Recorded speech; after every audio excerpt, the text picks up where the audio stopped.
Bradesco. Entre nós, você vem primeiro. Boa noite. Boa noite. Difamar alguém é crime. Nas redes sociais, esse limite parece cada vez mais ignorado. Em São Paulo, uma mulher foi alvo de ofensas repetidas, publicadas por um personal trainer que tem milhares de seguidores. Ir à academia se tornou motivo de vergonha para a microempresária que prefere não se identificar. Depois de atrasar 2 dias o pagamento de um personal trainer, ela foi avisada pela família sobre as postagens ofensivas que o profissional fez nas redes sociais. Manda sua mãe olhar meus stories. Aí eu, no aniversário, peguei e olhei, daí já fiquei totalmente abalada, entendeu? Foram várias difamações. Numa delas é xingada e cobrada pelo professor. Em outra tem uma caricatura de monstro com a foto dela. O profissional tem mais de 200 mil seguidores, o que ampliou a difamação. Esse ano, a gente pode fazer uma comparação de 30% a 25%. Teve um aumento assim, considerável sobre esses crimes. As pessoas podem perder emprego, as pessoas acabam perdendo negócios. A difamação é caracterizada por um ataque à honra e à imagem de outra pessoa. Um crime com pena prevista de 3 meses a 1 ano de prisão e multa. Especialistas em crimes virtuais orientam as vítimas de difamação a imprimir e guardar as postagens ofensivas. As provas podem ser usadas em processo criminal e civil, em que a pessoa pode pedir uma indenização. Ninguém vai falar na sua cara, né, na sua frente, algumas situações. E a internet, a pessoa está na casa dela, facilita bastante as pessoas a cometerem esse crime. A microempresária fez um boletim de ocorrência. Ela diz que quitou a dívida, mas ainda não tem coragem de voltar a um dos lugares que mais gosta, a academia. Eu tô arrasada porque, tipo assim, eu cheguei até a ter dor no peito, sabe? Tem dias que eu começo a chorar. Polícia argentina prende 3 suspeitos de integrarem o Comando Vermelho. Relatório do Ministério Público revela a estrutura da facção com funções definidas. A empresária que ficou cega depois de consumir bebida com metanol apresenta melhora da visão. Primeiro-ministro do Canadá pede desculpas a Donald Trump por propaganda contra tarifas. Moradores da faixa de Gaza denunciam execuções cometidas pelo grupo terrorista Hamas. No Brasil, o fim de ano deve ter mais de 500 mil oportunidades de vagas temporárias. Como a falta de engenheiros no mercado de trabalho impacta o desenvolvimento econômico do país. E a dura missão do São Paulo, parar a sequência de vitórias do Vasco. Amanhã, pelo Brasileirão.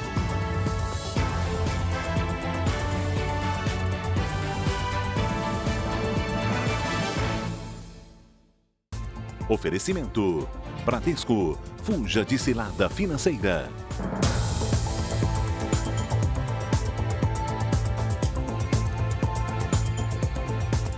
O relatório do Ministério Público do Rio de Janeiro detalhou a estrutura de hierarquia do Comando Vermelho. Bom, o Jornal da Record mostra agora o perfil de alguns dos chefes da facção que ainda estão foragidos. Mais de 100 suspeitos mortos e outros 100 presos.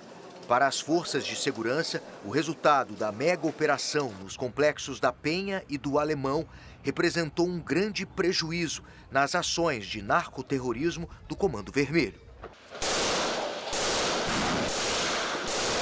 Apesar disso, um dos principais alvos da ação, Edgar Alves de Andrade, o Doca, conseguiu escapar. Por causa da alta posição na quadrilha, ele conta com segurança armada 24 horas por dia, inclusive em casa. É apenas a personificação do narcoterrorista. Um terrorista que tem cerca de 260 anotações criminais, dezenas e dezenas, acho que se bobear até mais de 100 mandados de prisão em aberto.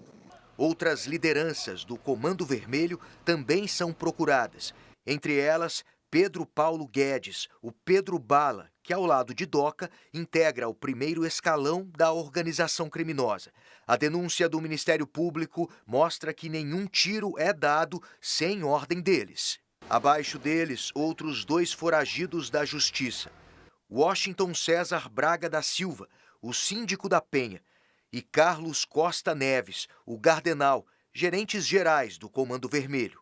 A dupla é responsável por coordenar a comercialização das drogas, assim como determinar as escalas de plantões dos subordinados nos pontos de venda, monitoramento e segurança das comunidades. Outro importante integrante que segue procurado é o gerente do tráfico na Gardênia Azul, Juan Breno Malta Ramos, o BMW. Segundo a investigação, ele também seria o chefe do Grupo Sombra, integrado por matadores que atuam na expansão territorial do Comando Vermelho na zona sudoeste do Rio. E também seria o responsável pelo treinamento das ações de narcoterrorismo da facção.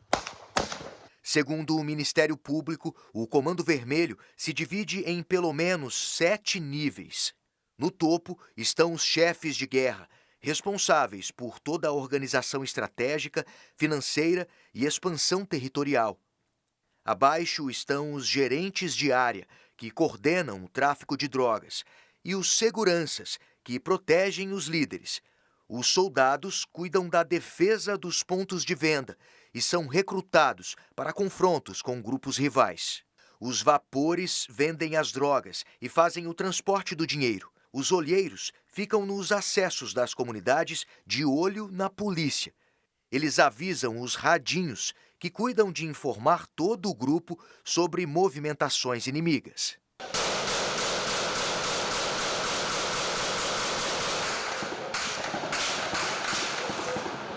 A mega operação resultou na prisão de Tiago do Nascimento Mendes, o Belão do Quitungo, um dos principais aliados de Doca. Até agora, 109 mortos foram identificados. 54 deles são de outros estados e 8 ocupam posições de lideranças no Comando Vermelho em Goiás, Manaus, Pará, Espírito Santo e Bahia. O armamento apreendido na operação está sendo periciado. A polícia já confirmou que parte do arsenal veio de países como Venezuela, Argentina, Peru, Bélgica, Rússia e Alemanha. Também foram encontradas armas desviadas das Forças Armadas e fuzis montados com peças contrabandeadas ou compradas na internet. A apreensão das mais de 120 armas causou um prejuízo de quase 13 milhões de reais ao Comando Vermelho. Por um triz, nós não prendemos o Doca, mas demos aí um baque grande na facção. 3 homens suspeitos de integrarem o Comando Vermelho foram presos depois de entrarem ilegalmente na Argentina. O grupo foi detido numa região de mata, perto da cidade de Alba Posse. Eles entraram ilegalmente no país depois de cruzarem o Rio Uruguai numa canoa. 2 dos 3 presos possuem antecedentes criminais por tráfico de drogas. Todos são da cidade de Rio das Ostras, no litoral norte fluminense. A suspeita é que eles sejam integrantes da facção Comando Vermelho. Esta semana, a Argentina e o Paraguai reforçaram o policiamento das fronteiras para evitar a entrada de integrantes da facção carioca por conta da ação realizada nos complexos da Penha e do Alemão. O Ministério Público da Bahia denunciou 24 pessoas por tráfico de aves silvestres. Entre elas, o líder dessa quadrilha que vendia os animais há pelo menos 20 anos. O grupo capturava até 500 pássaros por dia. Os criminosos chegavam a colocar até 15 aves dentro da mesma caixa para serem vendidas ilegalmente. 40 cardeais, viu? Só de hoje. Mais tarde tem mais. Nesse vídeo, um homem mostra a captura de um passarinho na mata. De acordo com o Ministério Público da Bahia, os traficantes de animais silvestres retiravam da natureza até 500 aves por dia. Os pássaros eram capturados na Bahia e Minas Gerais e depois revendidos no Rio de Janeiro e no Espírito Santo. A organização criminosa tem 24 integrantes, entre eles o líder, Weber Sena Oliveira, o paulista, preso desde setembro. É considerado o maior traficante de animais do país em atuação no território nacional. Está em franca atividade há mais de 20 anos, o que só reforça a importância dele nessa grande rede de tráfico de animais aqui nacional. Neste vídeo, Paulista aparece negociando um carro. O pagamento seria feito com pássaros silvestres. Servir, a gente troca. Essa semana, o Ministério Público da Bahia denunciou os integrantes da quadrilha à justiça. Eles são acusados de tráfico de animais silvestres, lavagem de dinheiro, receptação qualificada e maus tratos a animais. A pena para estes crimes pode chegar a 24 anos de prisão. A denúncia do Ministério Público traz trechos de conversas da quadrilha. Nesta mensagem, um dos criminosos pergunta a outro se ele está com alguma coisinha, em referência às novas aves capturadas. Nesta outra, um homem diz que tem 40 pássaros da espécie papacapim. Em outra troca de mensagens, um dos integrantes do grupo fala: morreu um bocado. Os outros que morreram, joguei fora. A cada 10 aves capturadas, 9 morriam durante o transporte por causa de maus tratos, estresse e condições precárias. Há uma estimativa que o paulista já retirou mais de 1 milhão de espécies da fauna silvestre brasileira. Retirou mais de 1 milhão de espécies da fauna brasileira. Nós procuramos a defesa de Weber Sena Oliveira, que foi citado na reportagem. Não tivemos retorno. Bom, Mariana, agora a polícia busca informações para identificar quem disparou o tiro que matou uma passageira de um carro de aplicativo durante um tiroteio lá no Rio de Janeiro. A família da vítima esteve hoje lá no Instituto Médico Legal. Amparada por parentes, a mãe de Bárbara compareceu ao IML no centro do Rio para fazer o reconhecimento do corpo. Bárbara Borges era bancária e tinha 28 anos. Morava na Barra da Tijuca, zona sudoeste do Rio, e estava prestes a completar 3 anos de casada. Adorava viajar e tinha paixão por corridas de rua. Ontem à tarde foi baleada durante um tiroteio na linha amarela. Ela estava em um carro de aplicativo quando criminosos entraram em confronto. Um suspeito de participar do tiroteio também foi atingido e está internado em estado grave. A polícia divulgou um cartaz para pedir informações sobre o crime. Novembro chegou e com ele está aberta a temporada de contratações para as vagas temporárias. Olha, o bom nessa história toda é que mais de 500 mil oportunidades devem ser abertas em todo o país até dezembro. Esta loja do Comércio Popular de São Paulo se prepara para fechar o ano em alta. Para dar conta do movimento, a loja está contratando 35 temporários. A gente está pensando aí em um crescimento de 8% a 9% a mais em relação ao mesmo período do ano anterior. Robson começou há pouco tempo como repositor de estoque numa das vagas. Eu estava parado, né? Estava desempregado, estava há 6 meses já sem fazer nada. Aí apareceu a oportunidade e eu abracei. A quantidade de temporários chamados para reforçar a equipe de funcionários depende do planejamento e da expectativa dos empresários. Até dezembro devem ser criadas 535 mil vagas. O número é 7,5% maior do que no último trimestre do ano passado. Como o cenário de agora para o final do ano é positivo comparado com anos anteriores, novos investimentos são feitos e ele contrata novas pessoas. E isso é positivo para todo o cenário da economia brasileira. Metade das oportunidades deve ser oferecida pela indústria, 30% pelo setor de serviços e 20% pelo comércio. A vaga temporária pode ser o caminho para a contratação definitiva. Em média, de cada 10 trabalhadores, 2 seguem no emprego. Eles são super bem empenhados com o que fazem. Aí não tem como negar a oportunidade, né? A garantia de passar o fim de ano empregado anima o Robson. Saber que vai conseguir conquistar as coisinhas, né? Comprar suas coisas, tipo, a roupa que você quer, o que você quiser comprar no final do ano é bom, né? Um ano e meio depois das enchentes do Rio Grande do Sul, que deixaram 185 mortos, entulhos ainda são retirados de áreas destruídas. Em uma das regiões mais atingidas pela chuva, esses materiais estão sendo transformados em produtos para serem usados na pavimentação das rodovias. Não é fácil para o Eduardo voltar ao local onde antes era a casa da família. É uma construção, né, de uma vida inteira para ter, né, aquilo que a gente tinha.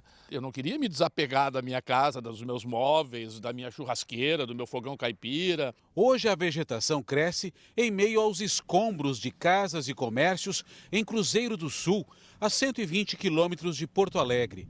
A cidade foi destruída pelas enchentes de 2024. Um ano e meio depois, voltamos a um dos bairros mais populosos do município. Esse lugar, agora, é classificado como área de risco de inundação e nenhum morador pôde voltar para cá. Para ajudar na absorção de água da chuva, um parque ecológico deve ser construído na cidade, que continua com vários pontos cheios de escombros. Todo o entulho removido dos bairros atingidos pela enchente foi trazido para esta área no interior do município. Aqui, o material passa por reciclagem. O que é concreto, tijolo e até mesmo ferro é separado e encaminhado para aquele britador que tritura tudo isso, dando origem a um produto reaproveitável. Na pavimentação de rodovias, já foram reaproveitadas quase 11 toneladas de resíduo. Quando nós tivemos a cheia, nós tivemos pontos de estrada que foram totalmente destruídos. E aí foi colocado um material mais grosso, depois esse material em cima, toda aquela sujeira, tudo aquilo que precisava ser limpo, vai ser reaproveitado grande parte do material. Nesta indústria, a estrutura do estacionamento foi feita com restos dos escombros, uma alternativa bem mais barata. Cada pedacinho de tijolo ou pedra que veio ali tem alguma história de alguma família, né? Mas foi tirado então do meio ambiente e foi direcionado então com uma finalidade. E a Lidiane Sayuri já está com a gente para falar da previsão do tempo. Lid, tem alerta de chuva forte para domingo? Tem sim, Mariana. Olha só, partes do sul, sudeste e centro-oeste entram na rota dos temporais. Boa noite a você. Alessandro, boa noite. E uma boa noite para você que está com a gente. Amanhã, a circulação de ventos deixa o tempo nublado e com risco de tempestades entre o Paraná, São Paulo, Mato Grosso do Sul e sul de Minas Gerais. Em Curitiba e na capital paulista, alerta de chuva volumosa, rajadas de vento e raios. É alto risco de transtornos, máximas entre 20 e 22 graus. Em Campo Grande, esquenta até os 28 e as pancadas vêm fortes ainda pela manhã. Hoje, os maiores volumes de chuva foram registrados no Sudeste. As imagens de satélite mostram nuvens de chuva sobre o Centro-Oeste e o Sudeste. Amanhã, o calor e a umidade espalham pancadas de chuva do Amazonas até Goiás. Pode chover forte em Mato Grosso, Tocantins e Goiás. No interior do Nordeste, o ar seco mantém as temperaturas altas e a umidade do ar em níveis críticos. Em Florianópolis, faz 24 graus à tarde. 31 em Vitória e em Brasília. Em Belém, 33 e até 30 no Recife. Tempo Delivery. A Sebastiana é de Alto Caparaó, Minas Gerais. Boa noite, Sebastiana. Domingo de sol entre nuvens e chuva rápida, faz 24 graus. Segunda de sol com muitas nuvens e chuva pela manhã, máxima de 26. Na terça, muita nebulosidade, chuva forte à tarde, máxima de 26 também. A Edielen é de Anaurilândia, Mato Grosso do Sul. Oi, Edielen. Domingo nublado com chuva forte, máxima de 29. Na segunda, sol com pancadas de chuva a qualquer hora. À tarde faz 29 também. Terça de sol entre nuvens e pancadas de chuva à tarde, máxima de 31. Participe do nosso Tempo Delivery. Poste seu pedido nas redes sociais com o nome de uma cidade e a hashtag você no JR. Mariana, Alessandro. Obrigado, Lid. Olha, um grupo de brasileiros do Rio Grande do Sul tenta deixar a Jamaica depois do forte furacão que atingiu o país esta semana. Já são 6 dias tentando voltar para casa. Olha ali, ó, arrebentou a porta do lado. Cristiano faz parte de um grupo de 19 pessoas, todas de Tramandaí, litoral norte do Rio Grande do Sul. Eles foram surpreendidos pela passagem do furacão Melissa. Precisamos que alguém faça alguma coisa para tentar nos ajudar, para tentar nos levar, para tentar nos tirar daqui, para resolver a situação quanto antes, porque a gente não aguenta mais. O fenômeno provocou ventos de até 300 km por hora e devastou diversas regiões do país. Por isso, a comunicação com os brasileiros hospedados em Montego Bay é quase impossível. A gente vai vir quantas vezes for possível aqui para o aeroporto para buscar esse sinal também. Hoje, alguns voos nacionais foram retomados, mas os brasileiros ainda tentam uma maneira de voltar para casa. Nós estamos passando, e todos os familiares, porque isso envolve mais de 500 pessoas, nós estamos passando uma coisa terrível. O abandono, o descaso e a falta de uma estrutura. Por meio de nota, o governo do Rio Grande do Sul informou que está em contato com a Embaixada do Brasil na Jamaica. O Ministério das Relações Exteriores publicou que também acompanha a situação. A expectativa é que o grupo possa retornar a partir de amanhã em voos comerciais. A passagem do furacão Melissa provocou pelo menos 53 mortes em diferentes países. Na Jamaica, o número chega a 19. Uma multidão foi às ruas na Sérvia para relembrar as vítimas da tragédia em uma estação de trem que deixou 16 mortos há um ano. Os protestos se espalharam por todo o país. Na cidade onde aconteceu o acidente, dezenas de milhares de pessoas caminharam até a estação de trem para fazer 16 minutos de silêncio, em homenagem a cada uma das vítimas. Há um ano, o teto de concreto de uma estação ferroviária recém-reformada desabou sobre os passageiros, matando 16 pessoas. A tragédia deu origem a um dos maiores movimentos de protesto do país, liderado por estudantes contra o governo e a corrupção. Pelo menos 9 pessoas morreram em um tumulto durante uma cerimônia religiosa lá na Índia. As vítimas foram pisoteadas depois de que uma grade de ferro usada para organizar a fila de entrada, ela cedeu e provocou correria. Segundo as autoridades, o local do evento estava superlotado. A capacidade era de 2.000 pessoas, mas a estimativa é de que havia cerca de 25.000. 16 pessoas ficaram feridas e uma investigação foi aberta para apurar o caso. Você vai ver a seguir, presidente Lula chega a Belém e entrega a obra de ampliação do aeroporto para a COP30.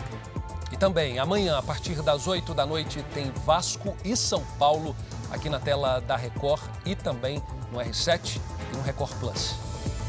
Os ingressos para o duelo estão esgotados. A expectativa é de mais de 21 mil torcedores aqui em São Januário.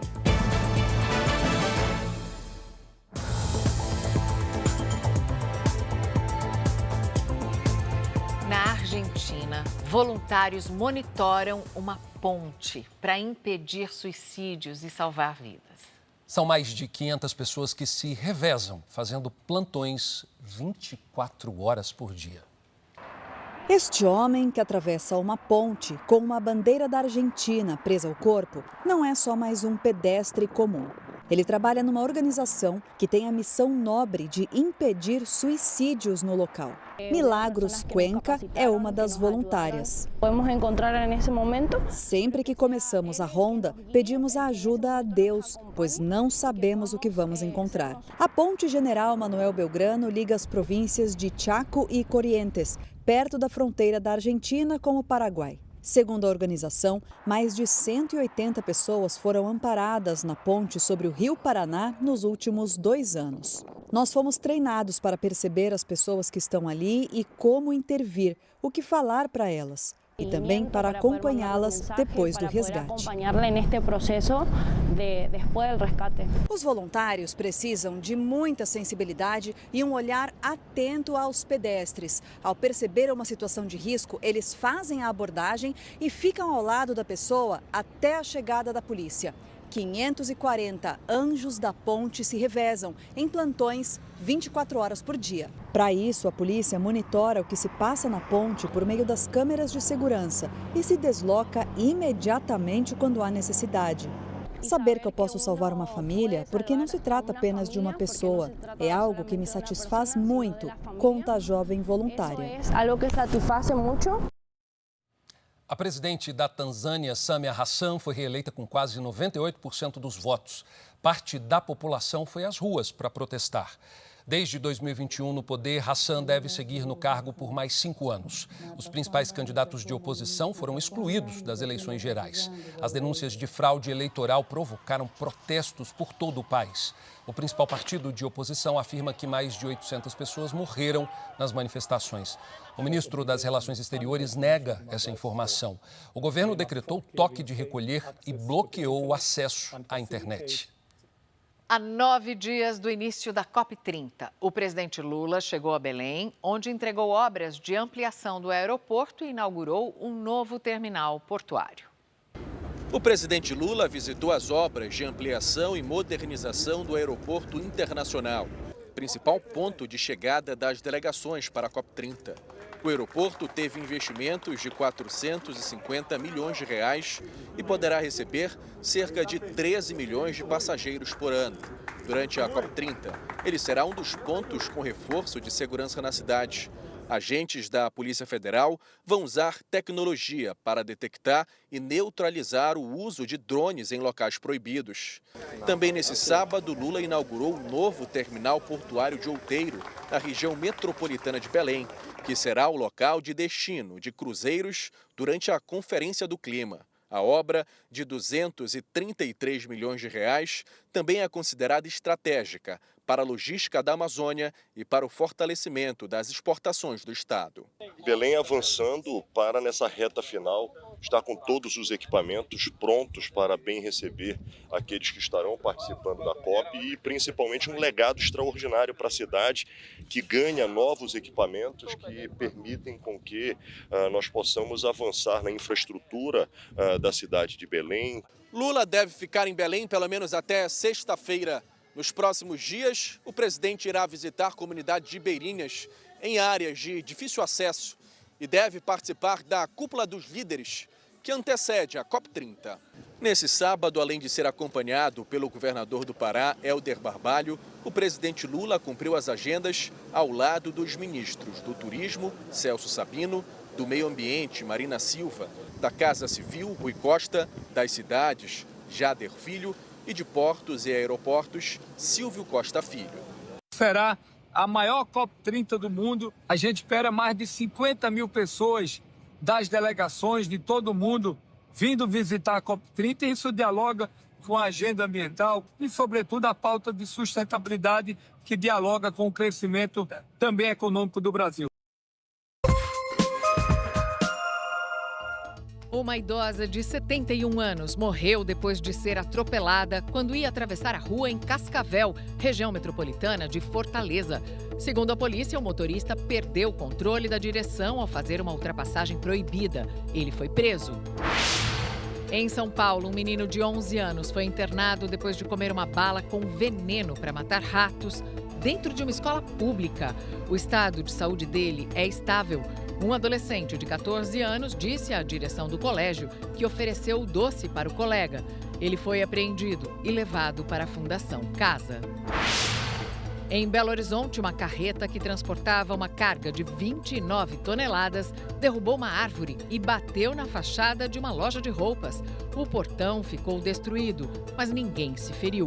O acidente aconteceu no centro da cidade, onde é proibida a circulação de caminhões. Olha, prepare-se porque amanhã tem Vasco e São Paulo. Estou falando de um jogão ao vivo aqui na tela da Record, do R7 e também do Record Plus, a partir das 8 da noite. Os dois times estão próximos na tabela de classificação. O desafio é ficar mais perto de uma das vagas para a Libertadores do ano que vem. Jean Brandão com a gente hoje. Boa noite, Jean. Confronto direto importante e também com tabu dentro de campo. É isso mesmo. Boa noite, Mariana, Alessandro. Boa noite a todos. Olha, o São Paulo vai tentar quebrar um jejum de 12 anos sem vencer o Vasco fora de casa pelo Brasileirão. A última vitória tricolor foi em 2013. No jogo do primeiro turno, o Vasco venceu por 3-1 no Morumbis. As duas equipes vêm de vitória na última rodada. 1 ponto e 1 posição separam Vasco e São Paulo na tabela do Brasileirão. O clube carioca vem de 4 vitórias seguidas. Mais um resultado positivo aproxima o time da zona de classificação para a Libertadores do ano que vem. É um jogo importante, né? Valendo muito para nós. E eu creio que vai ser mais uma final e vai dar tudo certo. A fase do Vasco nem sempre esteve tão favorável. Quando Fernando Diniz chegou, o time estava na zona do rebaixamento. Hoje, em 8º lugar. Crespo também subiu o tricolor paulista 5 posições. A gente vem trabalhando, vem colocando em prática o que o professor tem para nos passar, para que a gente chegue no jogo e dê o nosso melhor e saia a vitória. O São Paulo venceu o Bahia na última rodada, mas vem de 3 derrotas nos últimos 4 jogos. O momento do Vasco é melhor. O Vasco teve 6 vitórias nos últimos 10 jogos e conseguiu ultrapassar o São Paulo, que pouca gente acreditava. O São Paulo já vem de 7 derrotas nos últimos 10 jogos. E apesar da vitória sobre o Bahia, O São Paulo hoje é uma grande incógnita. Vasco e São Paulo será o jogão de amanhã na tela da Record, no R7 e Record Plus, ao vivo, a partir das 8 horas da noite. 3 jogos abriram a 31ª rodada do Brasileirão. Mirassol e Botafogo ficaram no 0-0. O time do interior paulista se mantém no G4. O Cruzeiro segue colado nos líderes e o Santos empatou em casa contra o Fortaleza. A boa notícia foi o retorno de Neymar, que jogou cerca de 30 minutos. Na Vila Belmiro, o Fortaleza marcou no primeiro tempo com o paraguaio Barreiro. A torcida pediu e Neymar, após 48 dias longe dos gramados, entrou aos 21 minutos do segundo tempo. Com um gol contra de Bruno Pacheco, que desviou a bola e enganou o goleiro Breno, o Santos empatou. 1-1 placar final. O Cruzeiro recebeu o Vitória em dia inspirado do artilheiro Caio Jorge. O atacante foi derrubado dentro da área pelo goleiro Thiago Couto. E na cobrança do pênalti fez Cruzeiro 1-0.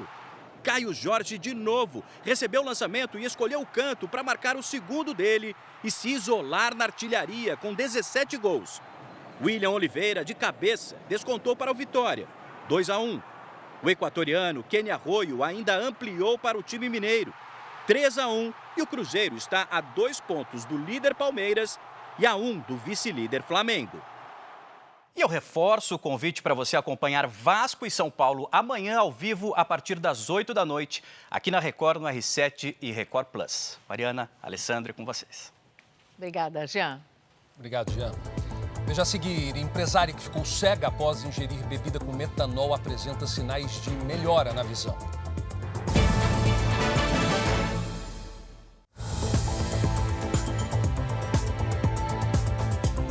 O Ministério da Saúde ainda investiga 45 casos de intoxicação por metanol no Brasil. Em São Paulo, a mulher que ficou cega depois de beber caipirinhas contaminadas já relata uma melhora gradual na visão. O diagnóstico inicial era de cegueira definitiva, mas hoje ela tem esperança de recuperação. Desde que eu acordei do coma, eu sempre acreditei que eu fosse voltar a enxergar. A empresária Radarane Domingos, de 43 anos, ficou internada na UTI depois de consumir 3 caipirinhas de vodka contaminada com metanol. Logo depois da alta, ela começou uma série de tratamentos para recuperar a visão. Quando a gente foi para o segundo neurooftalmo, que ele fez o teste com a lanterna, eu tive o primeiro clique, né, da lanterna piscar, eu falei, eu conseguia.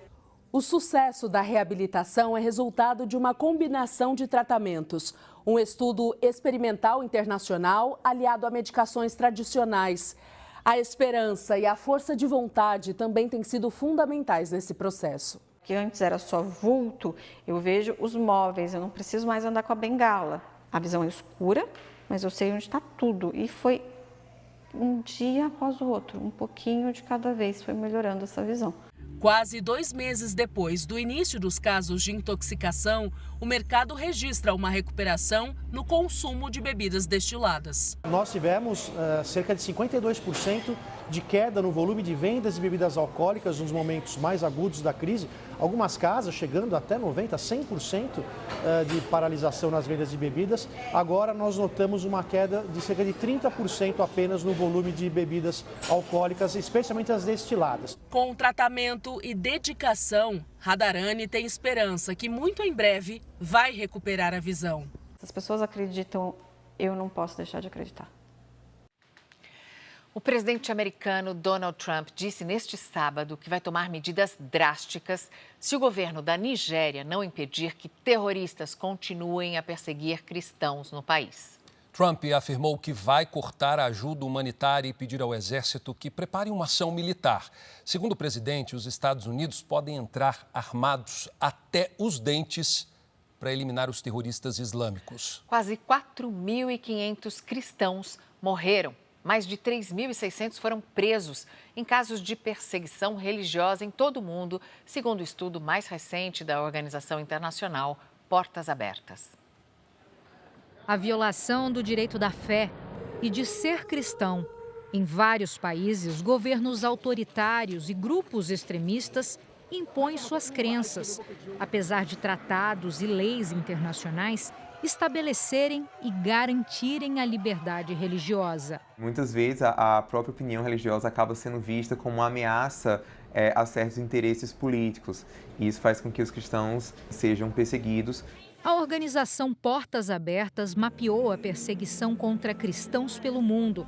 O último levantamento, feito entre outubro de 2023 e setembro de 2024, mostra que essa é uma realidade para quem vive principalmente na África, no Oriente Médio e na Ásia.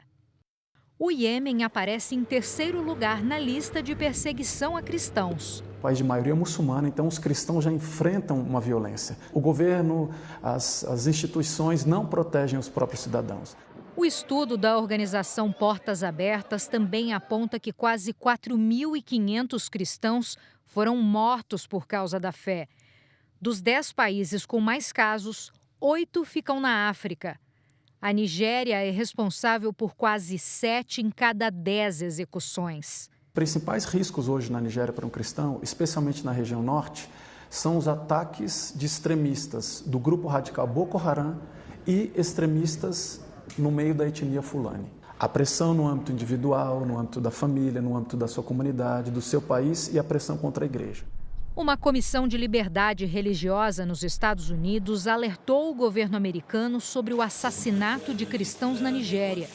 O Congresso agora discute possíveis sanções ao país africano. Apesar das mortes de cristãos na África, quem lidera a lista mundial de perseguição extrema é a Coreia do Norte. Segundo especialistas ouvidos pelo Jornal da Record, o país de ditadura comunista é o que tem maior pressão contra a liberdade religiosa. Na Coreia do Norte você tem um grupo pequeno de cristãos, como tem em outras regiões da Ásia, mas eles não são bem vistos pelo governo. Eles têm receio, de serem perseguidos e até mesmo assassinados por conta de terem determinada religião. Segundo a organização Portas Abertas, mais de 3.600 cristãos foram presos no mundo. Cerca de 30 pastores e líderes de uma rede de igrejas secretas da China acabaram presos ou desapareceram no país. A China tem uma série de medidas de perseguição e repressão, principalmente aos cristãos. O governo determina o que vai ser pregado, o que não vai. Assim como outros direitos humanos, a liberdade religiosa deve ser garantida a qualquer pessoa.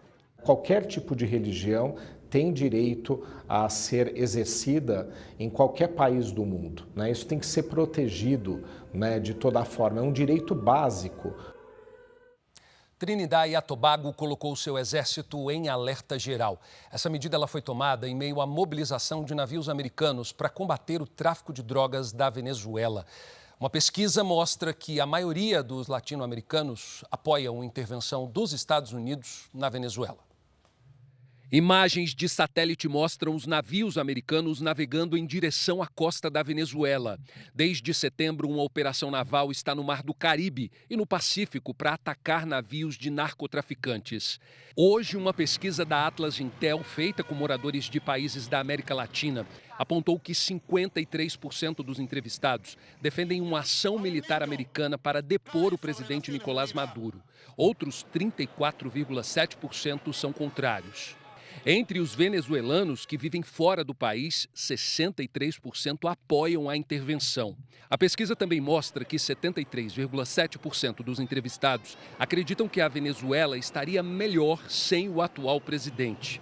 Quando questionados se o país é uma ditadura ou uma democracia, 73,2% responderam que é uma ditadura. Além disso, quase 60% concordam que a Venezuela está em processo de se tornar um narco-estado, enquanto 26,7% discordam. 67,4% dos entrevistados responsabilizam o regime autoritário do governo Nicolás Maduro pelas crises econômica e humanitária que o país enfrenta. Problemas como fraude eleitoral, pobreza, violações de direitos humanos e prisões de opositores aparecem como as principais preocupações relacionadas ao país. O presidente do Senado, Davi Alcolumbre, disse que vai instalar na próxima terça-feira a CPI do crime organizado, depois da mega operação que matou 121 pessoas no Rio de Janeiro.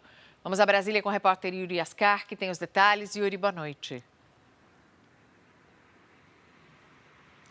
Boa noite, Mariana, Alessandro. Segundo Davi Alcolumbre, a decisão de instalar a comissão parlamentar de inquérito foi acordada com o senador Alessandro Vieira, do MDB, que propôs a CPI e que também pretende ficar com a relatoria dessa comissão. O presidente do Senado afirmou que a CPI vai apurar a estruturação, a expansão e o funcionamento do crime organizado, com foco na atuação de milícias e facções. A expectativa, no entanto, é que as sessões da CPI se tornem palco de embates entre oposição e governistas que, às vésperas de ano eleitoral, buscam culpados para a crise na segurança pública do país. Já os deputados querem uma comissão mista para também analisar o tema. Porém, como Alcolumbre, que ainda é presidente do Congresso, já deu prosseguimento à CPI, é pouco provável que acate o pedido de criação de uma comissão mista. Mariana, Alessandro. Obrigada, Yuri. Veja agora os destaques do Domingo Espetacular. Os bastidores da mega operação contra o tráfico no Rio de Janeiro. Barricadas, carros em chamas. Drones, armas e estratégia militar. Traficantes declaram guerra nas ruas. Tem 2 corpos aqui. Nossos repórteres mostram o sofrimento da população submetida ao terror do Comando Vermelho.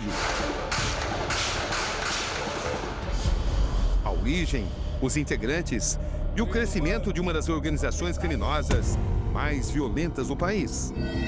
A rotina de quem dirige com medo e enfrenta a violência nas ruas.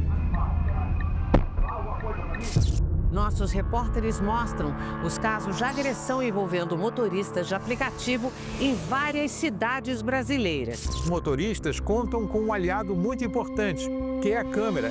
Assaltos, ameaças e morte. Eu costumo falar que a noite é obscura. Dado Dolabella, em uma entrevista reveladora, responde a tudo, sem restrições. Você concorda que a covardia é agredir mulheres? É uma das maiores covardias que existe. Mas você, por exemplo, foi acusado de ter dado um soco no rosto da Marina Dolabella.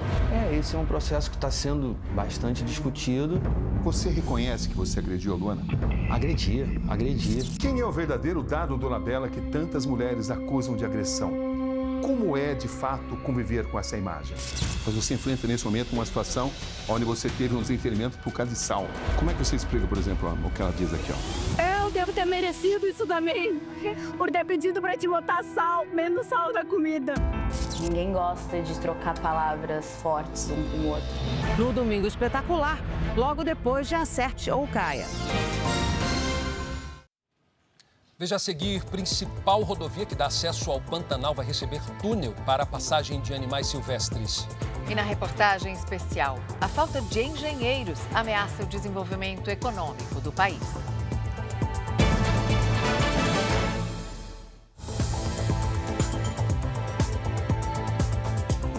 Mesmo com um cessar-fogo, moradores da faixa de Gaza relatam a violência e as execuções praticadas pelos terroristas do Hamas. Israel afirma que vai manter tropas na região enquanto tenta garantir a reconstrução do território.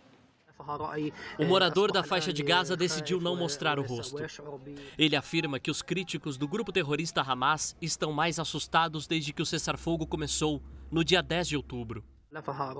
Eles estão arrastando os dissidentes pelas ruas, intimidando, prendendo e matando, afirma. O ativista Amin Nabed, que no ano passado foi torturado pelos terroristas, diz que desde o início da trégua, o Hamas matou de 80 a 100 pessoas. Imagens de execuções nas ruas chamaram a atenção logo depois da saída das tropas de Israel do território. O Jornal da Record conversou com um ex-agente do Serviço Secreto Israelense que interrogou o líder do Hamas, Yahya Sinwar, morto no ano passado. Michael Kubi conta que o apelido de o açougueiro de Khan Yunis foi dado a Sinwar após um massacre de palestinos na faixa de Gaza.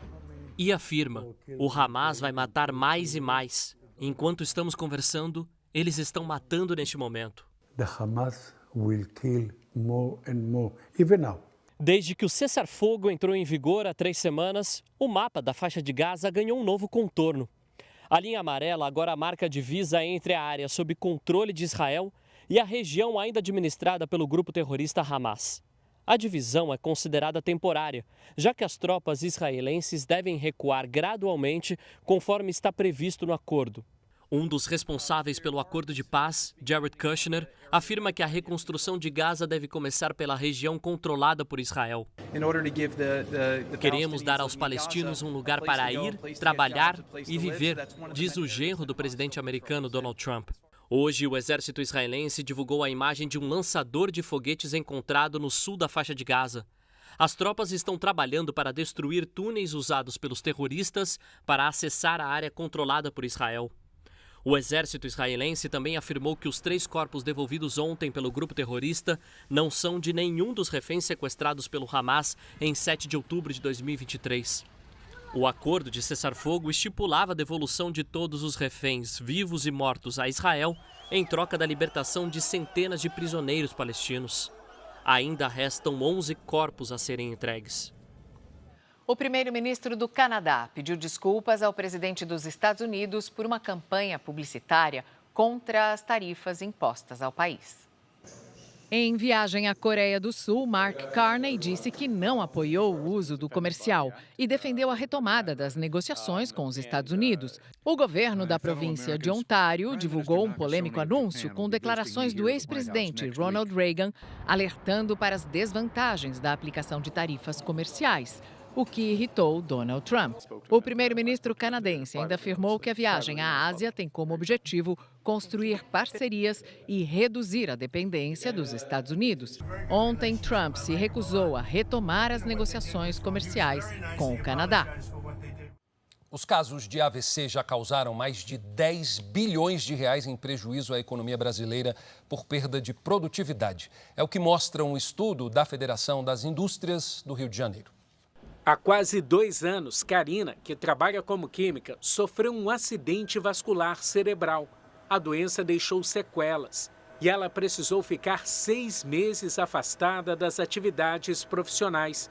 Foi com o apoio da empresa que ela pôde retornar. Eu voltei como consultora do laboratório, onde eu tenho toda a experiência, sempre trabalhei em laboratório.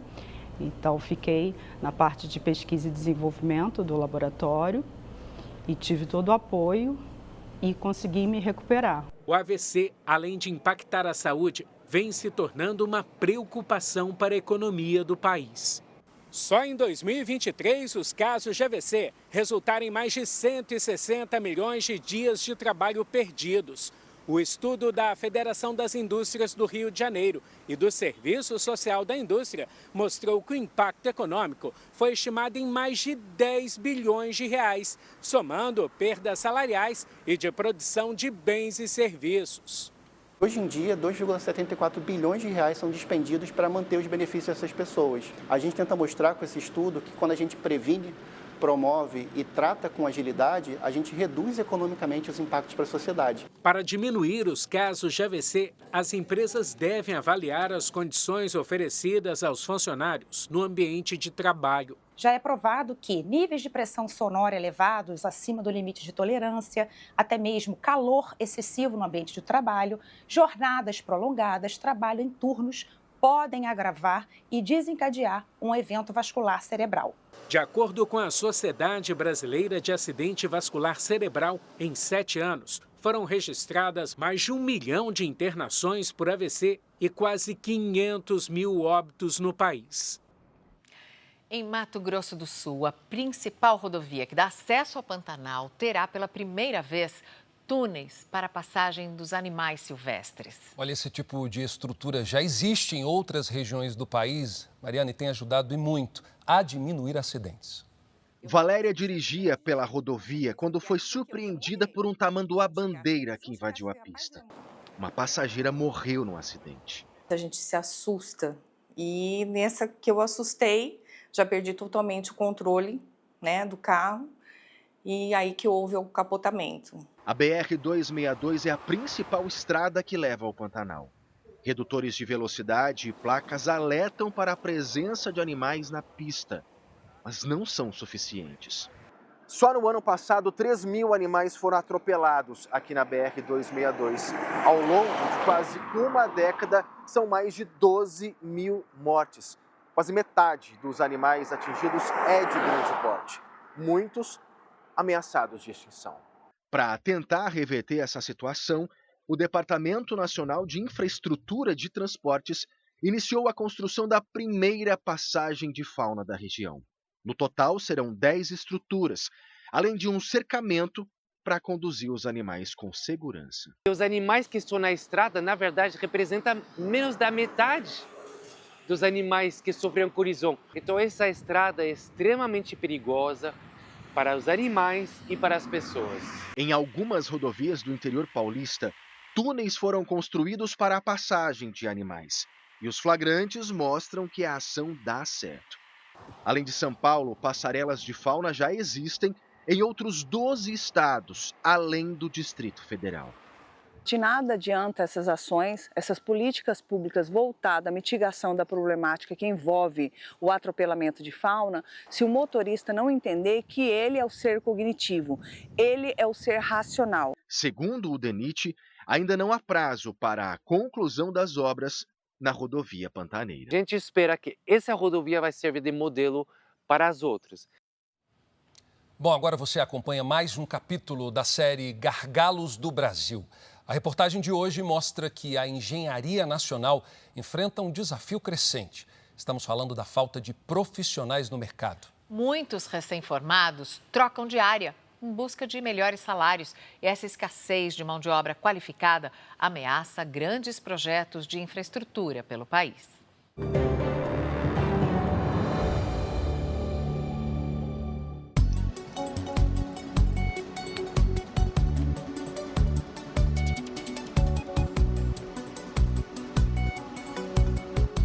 Houve um tempo em que estar em uma sala como essa, em uma aula de engenharia, era o sonho de muitos estudantes prestes a encarar o vestibular.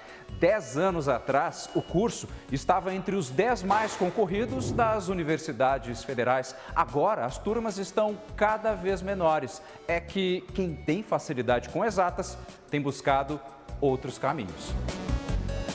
Esse movimento traz consequências. O Brasil vai precisar qualificar mais de 130 mil engenheiros em 3 anos para atender toda a demanda do mercado de trabalho. Vai faltar profissional na indústria, nas obras de prédios, estradas, túneis. Um impacto direto no setor civil como um todo.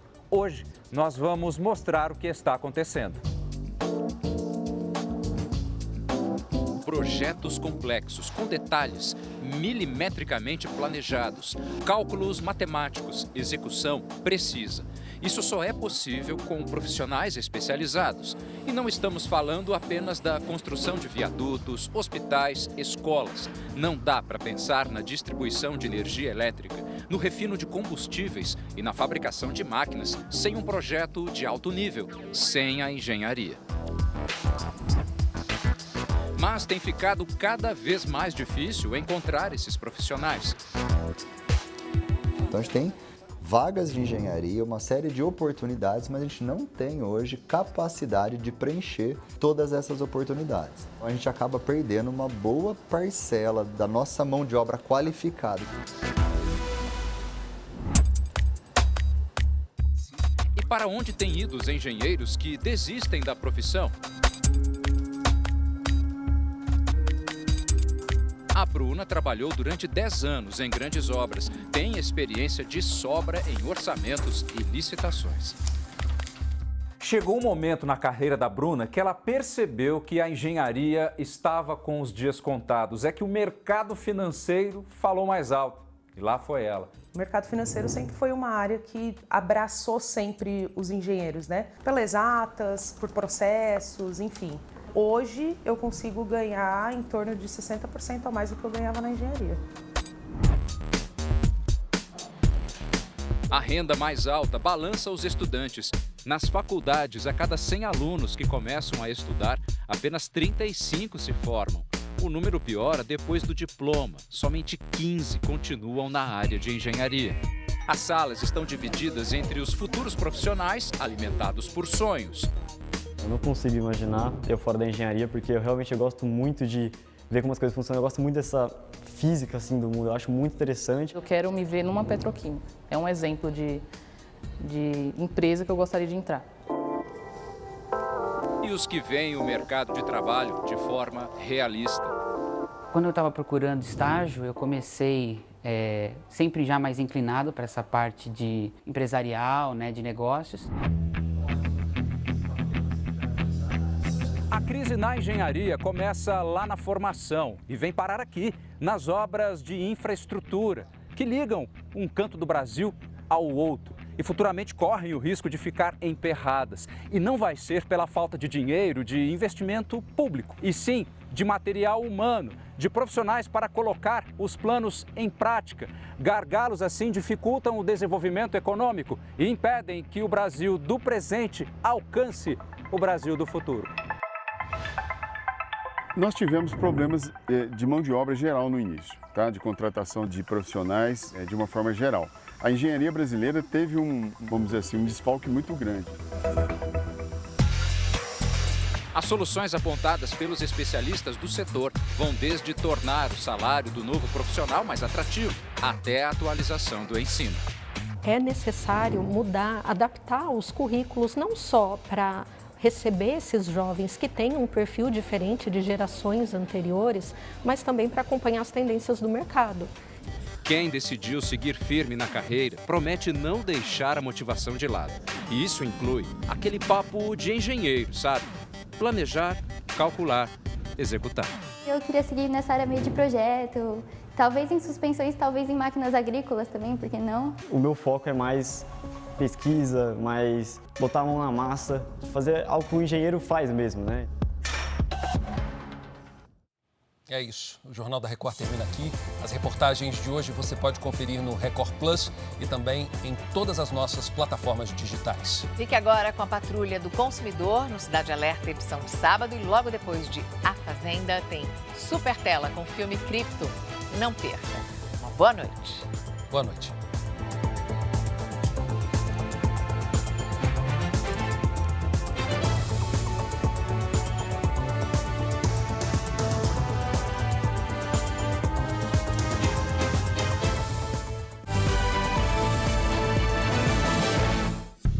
Bradesco, entre nós, você vem primeiro.